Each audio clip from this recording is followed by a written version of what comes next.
One TV, सब पे नजर, अंदर की खबर।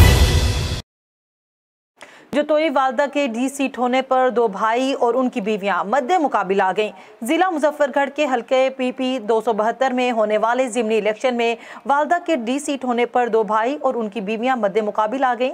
हल्का PP 272 से पाकिस्तान तहरीक इंसाफ की MPA सैयदा जहरा बतूल डी सीट होने पर उनके सगे बेटे बासित सुल्तान बुखारी, उनकी अहलिया सैयदा जहरा बासित बुखारी, हारून सुल्तान बुखारी और उनकी अहलिया बिनिश हारून ने एक दूसरे के मद्दे मुकाबिल कागजात जमा करवा दिए।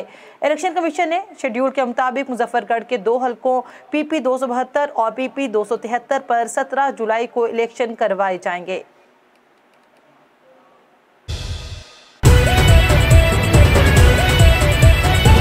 A1 टीवी, सब पे नजर, अंदर की खबर।